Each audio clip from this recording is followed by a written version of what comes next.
What's your story? Everybody has one. Every organization does too. But very few leaders tell those stories. Heck, you might not even realize you know those stories. Yet, storytelling is one of the most effective ways a leader can motivate, build passion, and communicate. That's where today's guest comes in. Dr. Tanvi Gautam sees their stories, then tells them. She shares her story, plus a few tips in this episode. That kind of communication is a key leadership trait we teach at the Innovative Leadership Institute. We communicate that and a lot more of what we can do for you on our website at innovativeleadership.com. That's our story.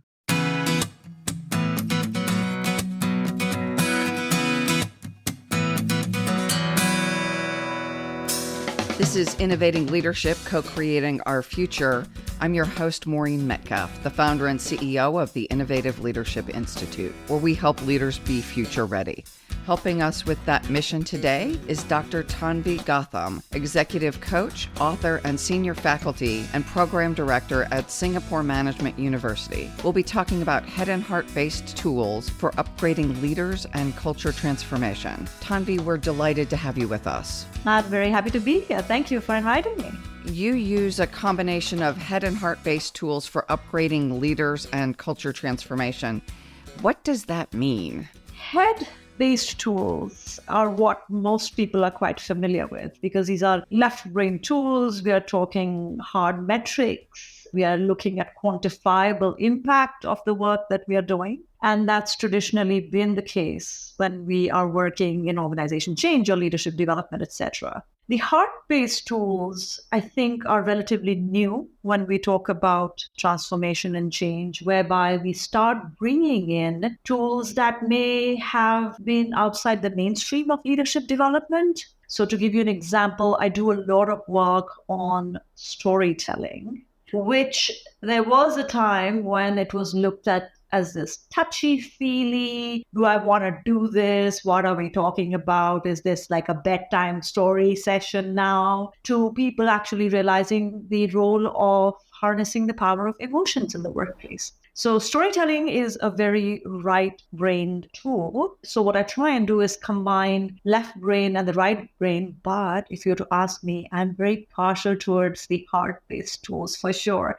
I see the impact is deeper, it's longer, and it's far more fun and interesting, at least for me it is. Can you give us an example of how you've used storytelling?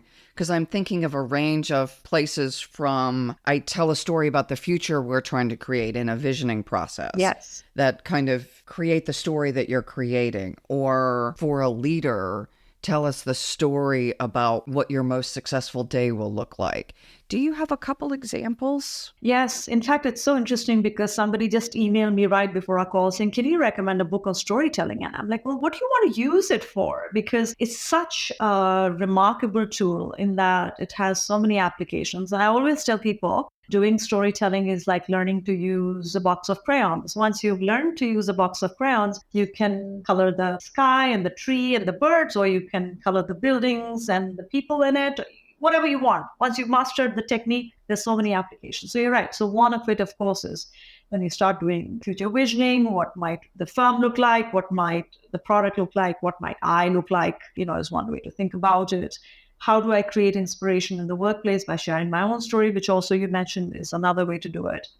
The third way is, of course, the whole narrative of transformation. So when we get on with the journey of creating the future and you're going through the roller coaster of the ups and downs and the inevitable setbacks and the milestones that you achieve, etc., how do you keep people moving through the transformation? By using story as a narrative tool is another way to think about it. Some of my clients use it in their go-to-market strategies. So I'll give you an example. I had one of my CEOs who called me and said, we revamped our business model to try and move up the value chain. And we've got these new products that we are launching. But my account managers are still talking to the clients as though they are selling ballpoint pens. And so, this whole move up the value chain is great, but we haven't been able to talk about ourselves in a way that conveys the value proposition that we are bringing to the table. And so being able to understand what's going on inside the company that is different, but now for the customer to see that value proposition and for them to want more of it, that's a completely different application of storytelling. And that's also another very good example of the left and the right brain, because in the left brain, we would look at what's going on in a particular geography, what's the market conditions, what are the pushback, what's the current story in the head of the customers who are buying the products, and then how do we kind of shift that story to a new direction. And a lot of identity work as well, because if you do storytelling without shifting your identity, there is that slippage that happens, because then I'm telling you a story for the sake of telling you a story. It's not aligned with the identity that I have inside of me. So there are quite a few different ways of using it. One of my favorites is Junior Achievement of Central Ohio, and they help kids prepare for the business of life. And so their CEO talks about one of the fifth graders. She happens to be talking to the person who was previously the CFO of Limited Brands. So big role. And she comes out and she says to him, "You wouldn't believe how hard this CFO job is. I'm a CFO." And he inquires, like, "Tell me what a CFO does." And they get in this conversation, and it's just so brilliant to see him interacting with this young person, and specifically that this young person is in fifth grade, already starting to understand some of the foundations of business. And as he unfolds the story, you see this kind of more senior man from Princeton, serious, successful, and this fifth grader just talking about how hard her day was having to manage the finances. And that story just, for me, brings to life what happens there. And wouldn't you want to invest in that? I aspire, but have not yet come up with a story about our firm that is as compelling as the CFO who's a board member and this fifth grader. Should we try it now? We should. It's always fun to try and improvise in the moment. I don't know where we will get, but maybe we might get a step closer. And one of the things in trying to find this kind of story is always to ask the origin story, right? Why did you even get started in this field? What were you trying to do? Do you remember a particular moment in time where you're like, yes, this is it? I do remember some facets of that. I worked in change management, large consulting firm, started my own firm, moved from change management to leadership because so often we manage the heck out of projects. It's not that they weren't project managed, but sometimes they delivered fabulous results and sometimes they didn't. And so the project management approach wasn't sufficient to solve the bigger problems. I had just gotten certified in all this leadership stuff. I went in and talked to the division president, and he slammed the door, and he's 6'6", and I'm 5'3", and he's of a stature of someone 6'6", and I am small.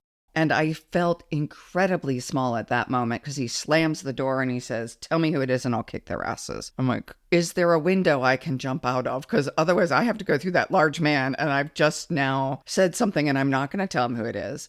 I don't remember how I got out of that room, but it was not through a window. Fast forward, in that organization, the project was successful. All but one of the senior leaders were gone, like 9 of them gone. These leaders work so incredibly hard. Right. They don't invest equally in developing themselves as leaders. Yeah. So technology leaders get better at technology, physicians get better at medicine. But if half of your day or more is spent doing leadership tasks, then wouldn't you also invest in leadership? Hence the name Innovative Leadership is helping leaders innovate what they lead with as much passion as they innovate their products. I love it. You know that story of you, the 5'5", meeting the 6'6". What made you stick on even in that intimidating moment, right? Because there was a little bit of identity threat, and then there was almost sounds like a physical threat. But there you were. And I think following that trail of inspiration on what made you stay is what would end up making the origin story. I mean, for me, the origin story started way before I was born, way before, about 200 years before I was born. And it's the story of these 2 brothers who lived in a village in India, and they decided to go cross the river in search of knowledge. And at that point in time, if you crossed the river, you basically were excommunicated from the tribe. And they decided to go in search of higher learning, and they came back and they wanted to help the villages and all that, but people didn't let them back in. And so these two brothers ended up setting up their own villages, and I happened to be in the lineage of one of those villages. And my grandmother would tell me the story over and over again to help me remind me of my roots. And now when I look at the work that I'm doing, it is no surprise that my focus is around leading in a world of disruption and helping people leave the shores, leave the villages that they are a part of, and not be afraid to set up new villages. And I didn't make that connection till quite a while, because the story that my grandmother used to tell me was just a story, till I sat and reflected on, like, oh my God, the seeds of my life were being sown way before I was even on the planet. And in some ways, I think I can't help but engage with this conversation of what does it mean to be leading in the world of disruption? And, people are so infatuated with the word disruption. It is hard work. People who are in the trenches of disruption will tell you it's not pretty. But you know this already. As you say that, one, it's incredibly inspirational, because I can imagine these young men and the struggles of leaving a village. They didn't jump on an airplane, I'm imagining, because that wasn't an option. They were either riding probably on an animal or walking. The heartbreak of being not welcome home. And that's, again, going back to the whole heart-based tools and head-based tools. Intellectually, you get it. If you got to leave the shores, they say if you want to build the future, you got to lose sight of the shores that you have. But when you come back and you're not accepted in the same community that you went to seek knowledge or, ability to help them, and they're the ones who don't accept you back, that is true heartbreak. And so to deal with that heartbreak, to not personalize it, and then to set up something from scratch, it's not easy. It's not easy. And we talk about pioneers and first mover advantage and all that happy stuff. What we don't talk about is how many pioneers don't survive. What we don't talk about is how many first mover advantages don't last because the second movers catch up and, take the field that you created. Yeah, sorry, but this is not the fun part of creating the future. But this is the part that we don't talk about. The archetypal, the Joseph Campbell archetypes and the hero's journey, they're always welcome home, right? There's no hero's journey story that I've heard.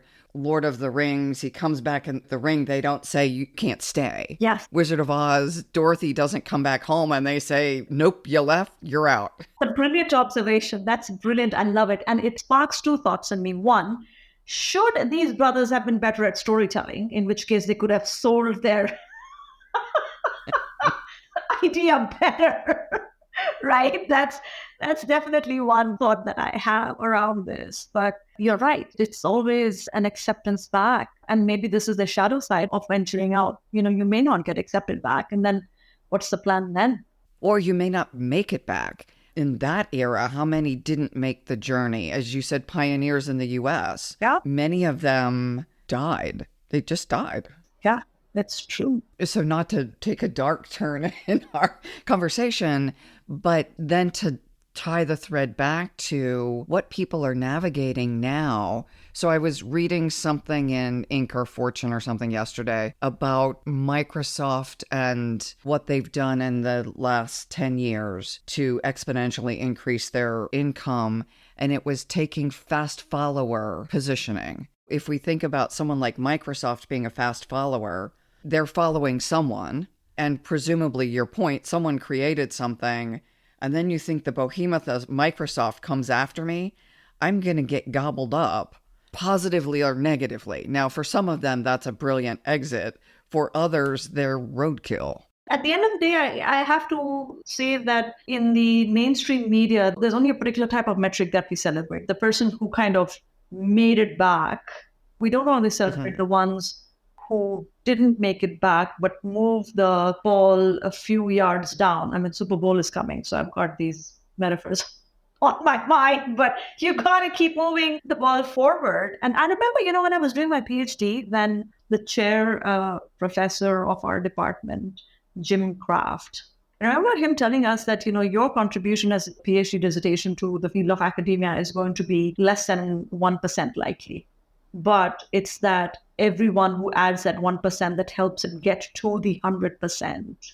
And I think that there is value in understanding the role of the 1%. And it almost feeds into the inclusive workplace conversation, where we start realizing forms of contribution that aren't always the person who crossed the finish line. And I was reading a book where they were talking about healthcare reform, and the person they were interviewing said, we know for a fact that the team that started the marathon is not going to be the team that's going to finish the marathon, but we know that we have to start it in order for someone to finish it. I was so overwhelmed when I read that because I completely get it. And I think the people who make that paradigm shift are the people who are really attuned into the contribution and service as a legacy mindset versus I, me, myself, and how far is this going to get me? But not everybody makes that switch. And as you talk about identity, think about what we glorify in the media now. I started a company that turned into Twitter, or I started a company that turned into Snapchat. And those are 1 in a billion probably, but that's what we idealize. And if that's what we idealize, then normal people have limited opportunity to view themselves as exceptional, because most of us will not start and exit a company for $1 billion. Yep. Most of us will move the ball down the field 4 yards and then someone else picks up the ball. But the reality is sometimes it goes backwards. That's the more reasonable expectation, not that I'm going to be an influencer and everyone's going to care what I wear on a Friday night. It's interesting you bring up that word influencer because, I've been very fortunate in that I keep getting named to, those lists. I'm sure you are on some of them or many of them. The top 50 influencers here and then the top 25 influencers there and all of that. And when I see myself on one of those lists, of course, it's nice. Who doesn't want to be on one of those lists? But it just feels to me like my mandate just got bigger. My grandmother, clearly such a big influence in my life. And she's like, so, whose life got better because you were on that influencer list? And if the answer is I, me, myself, well, that's a very limited use of your influence. And so every time I'm named, I'm like, okay, so, to whom much is given, much is expected. So whose life shifted because you were on that list? That is a very different conversation from, yay, me, look at me. I'm on that list. Yeah, we know you're on the list. And therefore, so what now? I love the question, whose life got better? And what are you going to do with this influence? And you're doing a lot. So tell me your story now. I literally finished writing a book on deep collaboration. It's interesting, right, that I'm writing a book about collaboration when I was one of those people who initially grew up on, if I have to leave and do this on my own, I will, and I don't care. The final chapter in my book is the confession on, I can't believe I'm writing a book about deep collaboration. Having started as someone who would roll their eyes internally if I had to do anything which required collaboration with anybody else in the corporate role. So I would say that it's testimony to my own growth mindset and my ability to not be afraid to be wrong and update my own mental model, I suppose. So that's the thing that has been consuming me. The book is called Deep Collaboration, 5 Conversations to Accelerate Team Performance Across Silos. So let's do the story exercise. Let's assume this book is brilliantly successful and ask your grandmother's question. What impact does that book have on the lives of the readers? Well, I'm hoping that it ends up being a catalyst for a far deeper engagement with our work than we are currently allowed. More so in the pandemic and then post-pandemic, the way we are changing business models, the way we are thinking about cross-silo collaboration in a bid to kind of reconfigure how we provide value to our clients. We could go about it in 2 ways. We could go about it in here's the market share, it's 10%, make it 15%. This is a new product. Now we have commercial supply chain, need to collaborate and go forth and multiply, which I think is the old paradigm, which is how it's always been done. But the deep collaboration approach takes a wholehearted approach to the concept of collaboration by asking what's the source of inspiration and this question of whose life is better because you're doing this beyond the 5% more market share.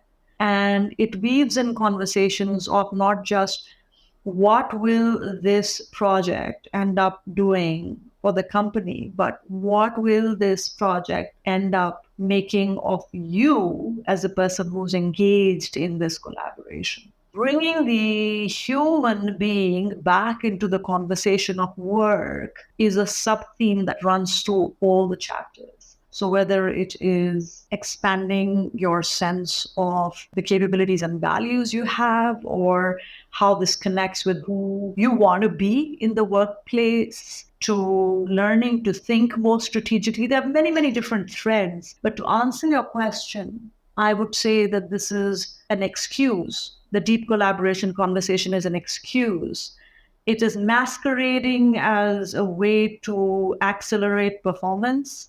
But what it really is, helping teams sit together and have deep conversations about the work that they're doing, how they're doing it, how do they want to do it, and what needs to be done differently. I love the idea that in a world that's fairly binary and people are like, yeah, you don't need to worry about making a profit or do the right thing and it'll all take care of itself. That's not always true. Right. So being clear about this is our goal, increasing, and how do we do that with heart? Yeah. Seems like it is a more reasonable approach in a business context to actually move the impact and address an issue of depression and anxiety, in part, that if I'm doing something that's meaningful. So there was a Harvard study, 75-year longitudinal study, and followed them through their lives.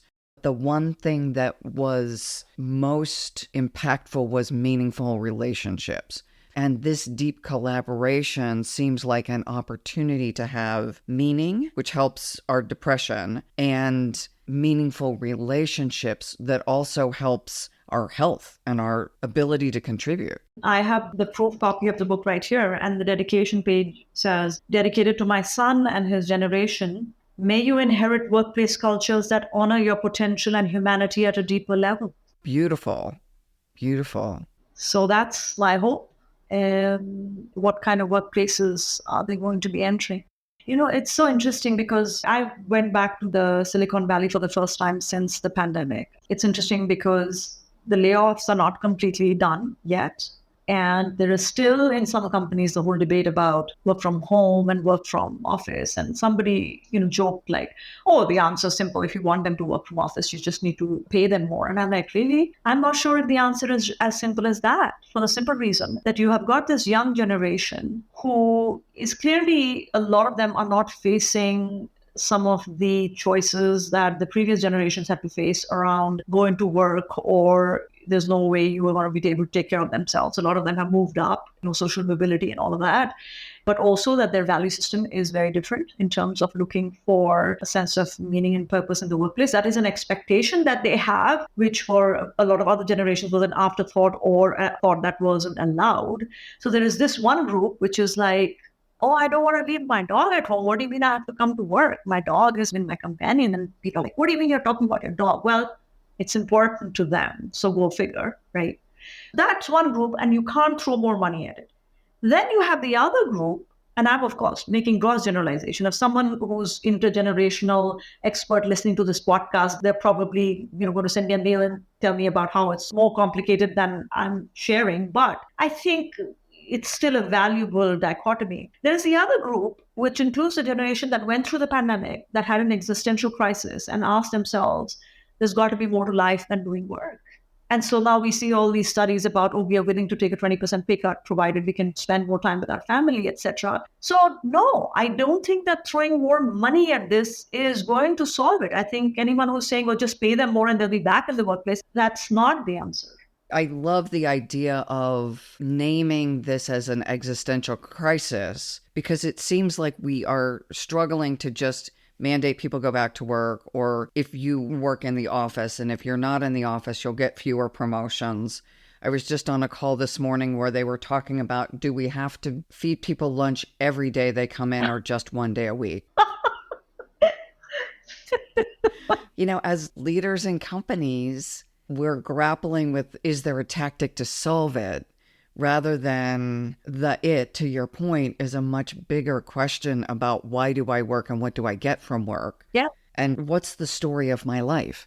If I took it through the lens of what's the story of my life now, it might be easier to answer the question, what does my organization bring to the world? What meaning do my people get from being here? And how do we work together, the collaboration, some in the office, some at home, some with the dog, some not, to make my multiple stakeholders as satisfied as possible. My clients get service, my employees feel cared for and engaged and happy and healthy. How do all the stakeholders have their needs met? I agree. But I think that the reason they're concerned about whether we should give them lunch once a week or every time they come in or whatever was the variation they were grappling with is because it's so much easier to try and answer that question, isn't it? About the logistics of lunch delivery versus what's the purpose of the workplace, which requires some deep conversations and reflections on who we are and who do we want to become and who we are becoming in the process. And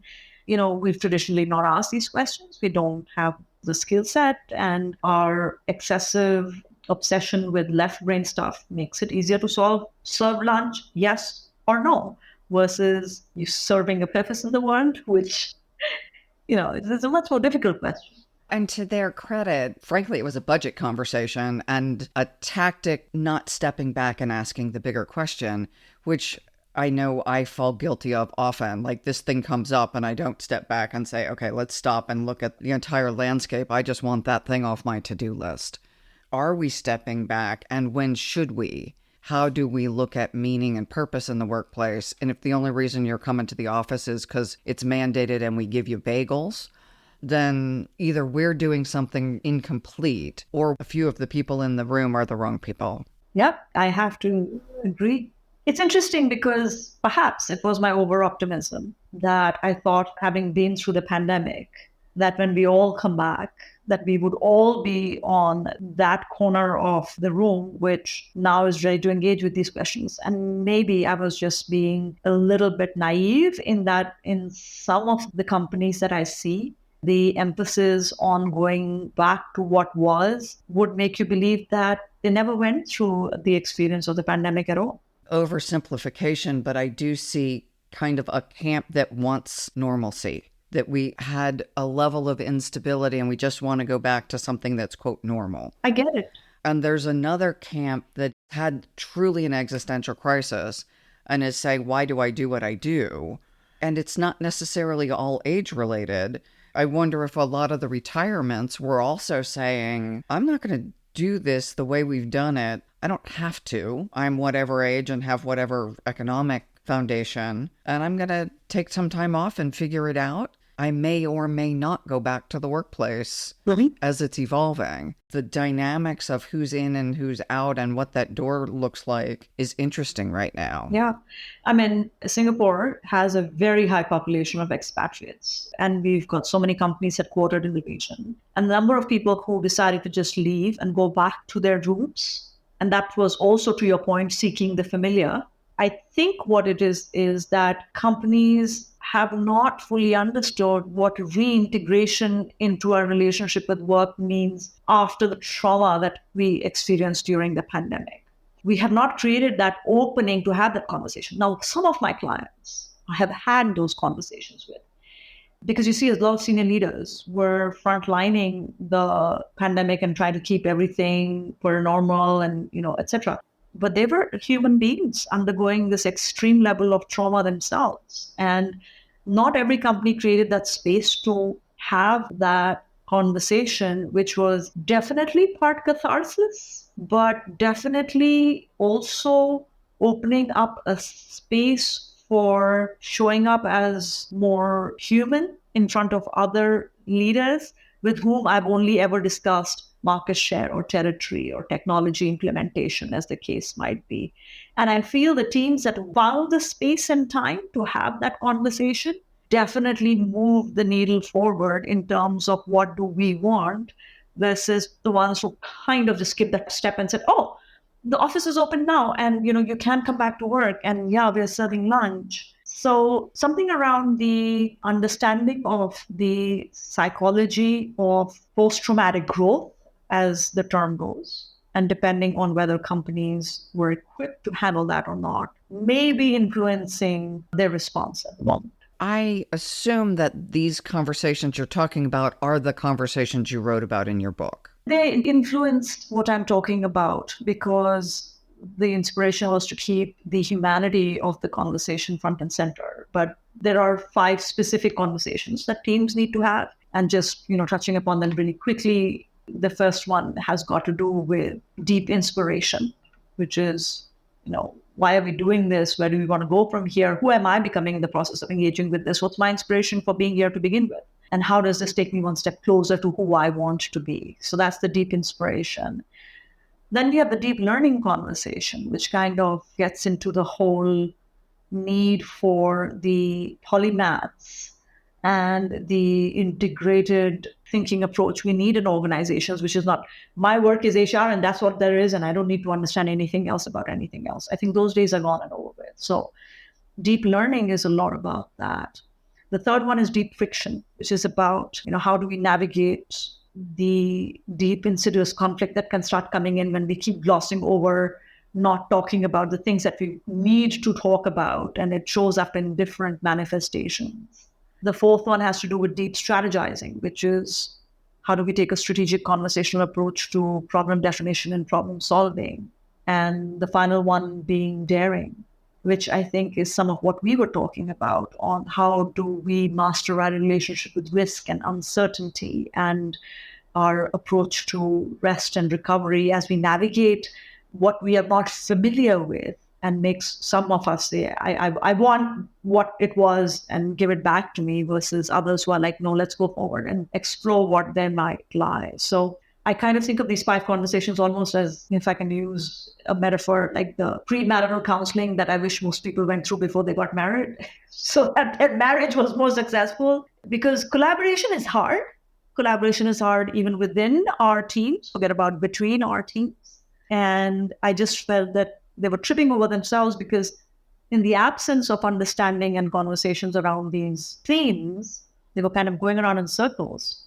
Whereas if you and I have had a chance to talk about it, then when it comes up, our ability to navigate it is that much easier. We talk about 7 mindsets associated with innovative leadership, and one is innately collaborative. And the idea that to solve the problems we're facing right now, which we're both pointing to, are disruptive. We haven't seen them. The climate change issue. The data says, as of yesterday, last year was 1.5 degrees above pre-industrial times. That's the number set in the Paris Climate Accords that we were supposed to not go above. At this point, we're there. We don't have the solutions to it. And that's just one of the issues we face. We've got war in the Middle East. We've got Russia invading Ukraine. All of those impact our supply chain and our sense of hope. So how do we collaborate? Who's coming together to help solve these? How are these countries coming together to collaborate to solve big problems? It seems so timely that you're offering tools. And, in the opening of the book, I start with recalling the incidents about hearing about a virus somewhere out there in a remote village in China, which was not going to be my problem because it was their problem, and that the Chinese government would deal with it. And lo and behold, famous last words, it is everybody's problem. I think we just don't realize how interdependent the world is now, whether it is economically or otherwise. And I think it is in the absence of deep collaboration conversations. For example, deep strategizing, which I define as the application of strategic thinking and the element of mutuality to problem definition and problem solving. Mutuality is making sure that we are not solving the problem for one person at the expense of the other. And if it is coming at the expense of the other, then that is a conversation that needs to be had. You can't just gloss over it, and you can't say, oh, you know what, collateral damage, too bad. It doesn't. And ultimately, it's an intricately linked web. Which is why, when you talk about the armed conflict in different parts of the world, I just wonder if people had the skill set to have some of these conversations, how would they have been approaching it? So we got to start somewhere. I mean, my sandbox happens to be corporate. That's my field of impact and influence. So, I suppose I'll start there. And I would love to do a podcast specifically focused on your book and dive into those 5 questions because they seem so crucial right now. And our audience is also predominantly corporate. If we look at who moves the needle and the impact our corporate leaders have, some of them manage P&Ls that are larger than countries. So our listeners are making a huge impact in the world. And the whole mandate of doing well by doing good, I suppose they have more influence than they may even realize. Let's jump to another one of your concepts that we haven't hit on yet, future fluidity. Future fluidity is this idea of being able to meet and navigate the future, whether it meets our expectations or not. The idea is grounded in the discussion on foresight, which I'm sure many of your listeners might be familiar to, is very different from forecasting. Foresight is not about predictions, it's about preparedness. The future fluidity was a term that I coined during the pandemic. Because when the pandemic happened, I had all these people on the podcasts and the media is like, oh, so what's your suggestion on how do we navigate the pandemic? And I'm like, excuse me, it's my first pandemic as well. So I had to kind of think about the ideas that I had and how we could do this and start giving them a nomenclature that was accessible to people. And so that's how future fluidity was a term that got created. People love the idea of being prepared to navigate the future, whether it meets our expectation or not. I mean, if it meets our expectation, then obviously we were quite prepared. But if it doesn't, that's when we have to, in real time, start improvising and figuring out, well, what's our plan now? For leaders, it's very, very important to make sure that they remain future fluid, their teams remain future fluid, and their companies remain future fluid. The way to do that, because that's always the next question that I get, is, well, how do you propose we do that? But I would love to hear your thoughts on the concept of future fluidity and maybe what would be your thoughts on how we might do that before I end up sharing mine, because you also spend so much time thinking about the future. I don't want to make you biased by telling you mine. I haven't given exact thought to this question, but a lot of even how we structure our podcasts is we listen to futurists and we feature futurists so that we have a sense for what are the possible futures we'll be facing. Right. So I may not have known that COVID-19 was going to happen, but we've been talking about scenario planning and viruses for a long time. I had an exercise a decade ago. Back then it was bird flu. We have known that something would happen. And so we did this exercise with our clients, and then we got over that and did something else. And now we have a COVID pandemic that's way worse than we imagined, the bird flu.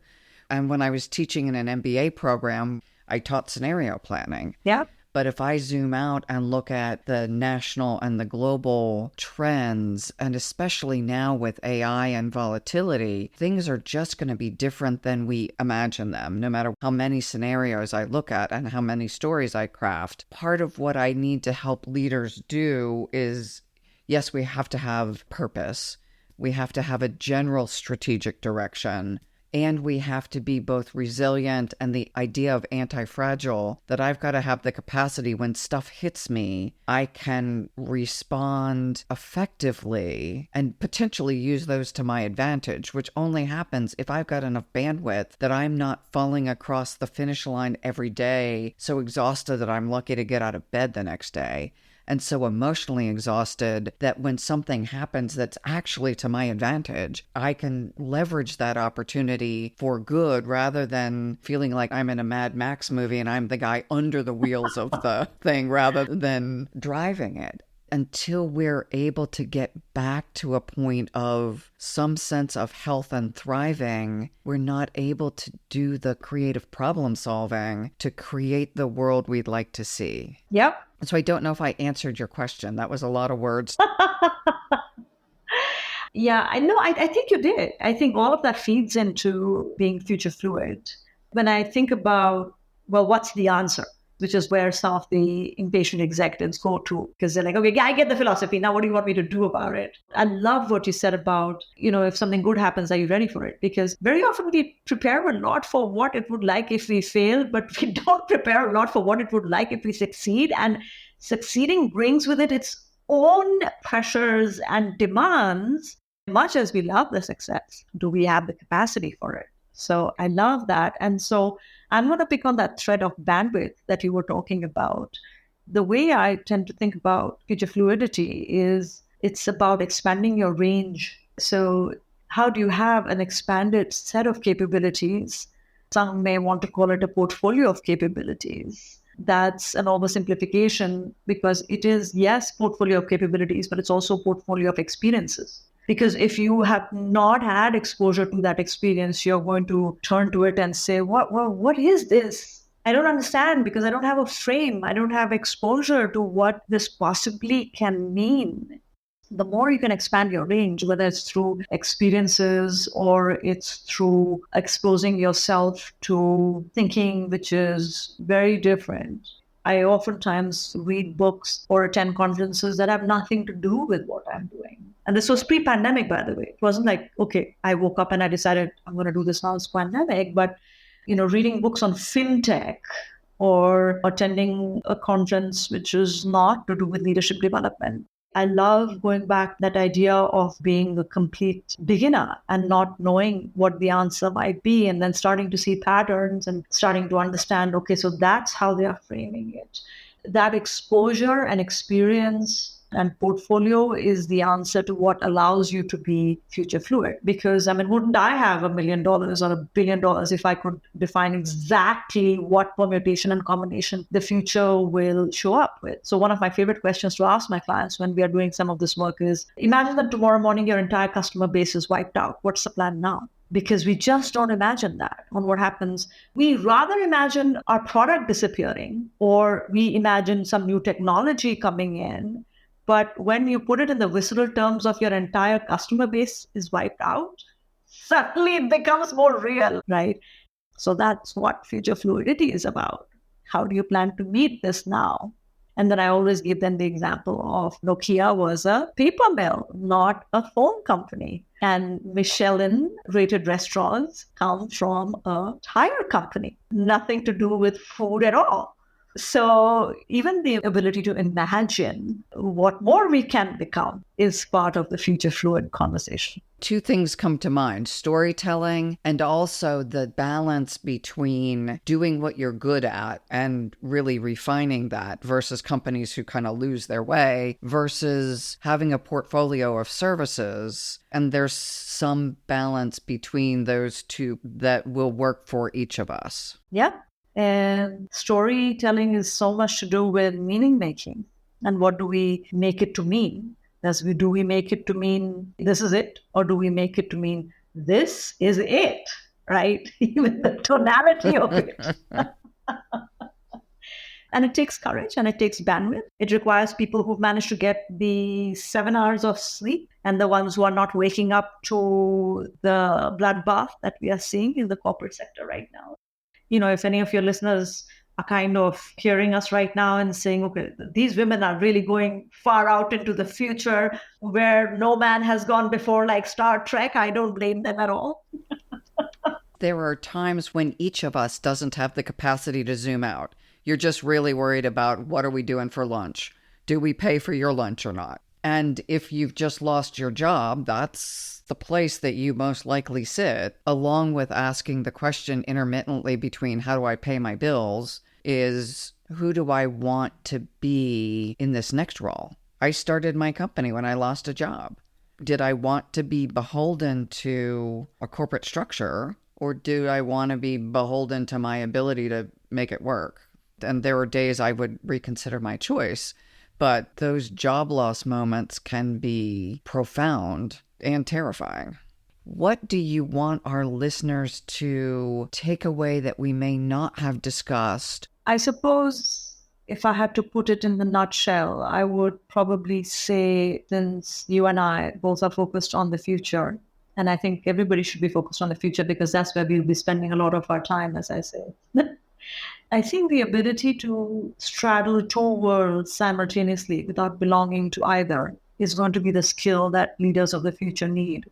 Put differently, the ability to zoom in when needed and zoom out when needed is a core capability, because both those questions are important and they may be important to a different set of stakeholders. And at different points in time, the lens of zooming in or zooming out, one may be more important to you than the other, as you were saying. But having the ability to zoom out when you are zoomed into a point where you can see the pores of the person on the screen, and the ability to zoom in when you are you have an out of body experience because you have meditated yourself out of the reality that you are in to bring yourself back down. And then learning to navigate those things, that is a very, very powerful skill set. I think of leaders I've worked with who do that well, and it's a skill we haven't taught. Consequently, as I look at what's happening in Silicon Valley with shifting the workforce, I'll call it, for people who are exiting, that's probably not what you call it, but moving investments toward AI from some of the traditional business models. Presumably, those executives are zooming out and saying, this is the likely future, or the future we want to create. Then I have to zoom in and say, that means these tactics. What does it mean for each of our leaders who's zooming out and zooming in on their own lives? This is the future I want to experience. And am I in the right place? Can I create the impact I want to create? Back to your grandmother's question. I would love to meet your grandmother. Thank you for that. She was ahead of her times for sure. I think I'd love to wrap up with a statement that I made many times in the pandemic, which gives us a sense of hope, which is there isn't a recession that didn't come to an end, and there isn't a storm that didn't run out of rain. So hang in there. And I'll finish also with the I'm hopeful. If harnessed, some of the disruption we're seeing now will really change how our lives look. If we are conscious and making those deliberate choices, being future fluid, we can create a better future for our next generations. That your granddaughter will be saying, my grandmother used to say about you and how you were ahead of your time. You're very kind. You're very kind. Tanvi, how would people learn more about what you're writing and follow you? Reach out and connect on LinkedIn, I suppose. Let me know that you heard me on the podcast. I'd love to connect with you there. Otherwise, if they wanted to go to the website, it's leadersupgraded.com, because who doesn't love an upgrade? Whether it's an airline or a hotel or life. So yeah, leadersupgraded.com. And if they wanted to find out more about the book, it's leadersupgraded.com/deep. And they can find out more about the book over there. Thank you. And when is the release projected? Hopefully the same day my son turns 18, which is the end of March. So we will have 2 celebrations at the same time. Thank you very much. And congratulations on moving the book forward. Thank you. Thank you so much for having me. I loved every minute of our conversation.